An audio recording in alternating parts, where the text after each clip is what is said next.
Bonjour à tous, bienvenue sur ce nouveau tuto vidéo sur Bubble Plan. On va aujourd'hui s'intéresser à une fonctionnalité qui n'existe que dans la version Business ou Enterprise. Ça fait partie des fonctionnalités dites expertes. Vous ne l'aurez donc pas ni en free ni en team. Pour le coup, elle se révèle très pratique quand on veut justement pouvoir trier des informations facilement. Il s'agit de ce qu'on appelle la vue de travail. C'est un filtre dynamique multicritère qui se retrouve sous l'icône entonnoir. Je le déplie et j'accède à toutes ces fonctionnalités-là. D'accord ?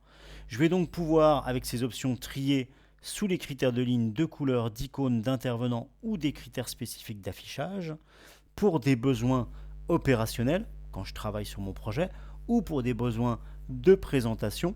Je vais en codir, en copil, j'ai besoin très rapidement d'analyser des choses ou de présenter des choses spécifiques. Donc là-dessus, ça va être très pratique. L'autre avantage, c'est quand je crée ces vues dites de travail, je vais pouvoir les enregistrer et elles seront partagées à toutes les personnes qui ont accès au projet en question.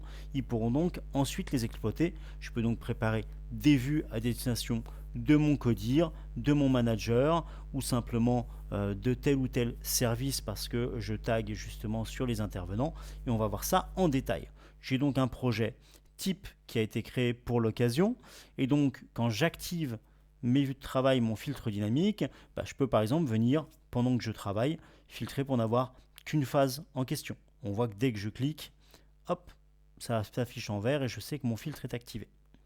Mais je peux aussi me dire, j'ai des logiques de management visuel, tiens, je veux trier sur mes logiques de code couleur.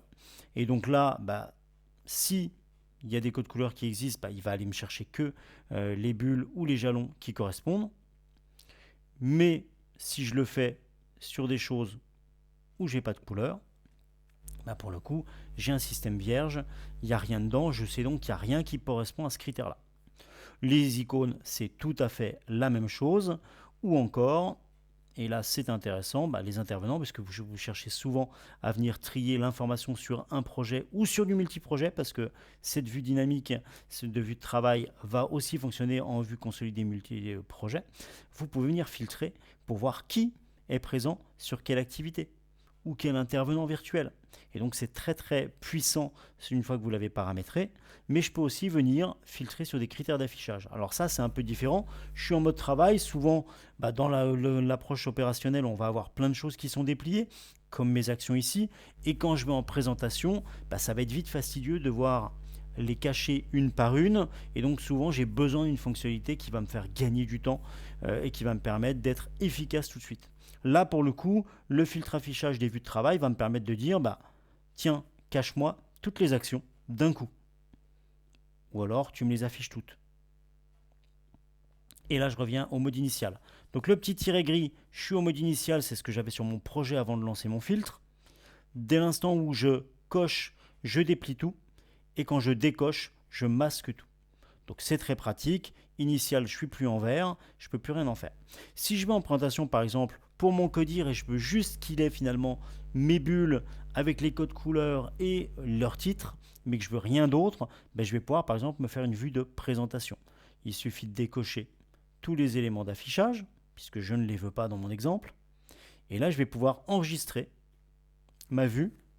Je vais pouvoir lui donner un intitulé. Je l'enregistre et j'ai donc une vue que je peux désactiver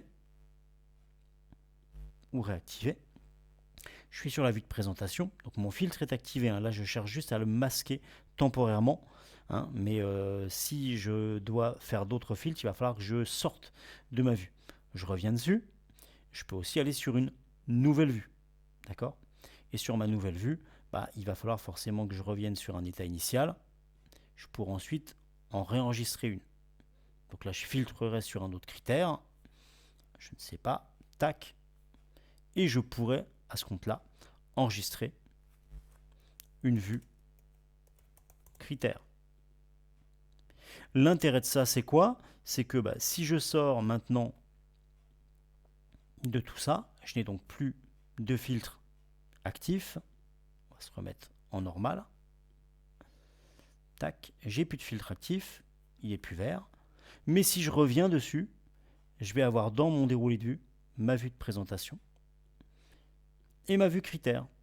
Et ça, c'est partagé à toute personne qui a un accès, au moins en lecture seule, sur le projet. Et comme je l'ai dit, ça peut aussi fonctionner sur du multiprojet, donc c'est très utile pour du PMO, pour de l'analyse multiprojet, pour du travail en CODIR, et voilà ce qu'on peut faire. Alors bien entendu, si une vue ne me plaît plus, je vais pouvoir venir la supprimer. J'ai une fonction de suppression. Et voilà ce qu'il fallait retenir sur notre vue de travail filtre dynamique qui, je le rappelle, n'existe qu'en business. Je vous donnerai d'autres approches peut-être dans un prochain tutoriel. Et pour le coup, aujourd'hui, je vous laisse profiter de la découverte de cette fonctionnalité très puissante pour ceux qui disposent de la version business ou enterprise. Et quant à moi, je vous dis à très bientôt et je vous souhaite une très bonne journée. Au revoir.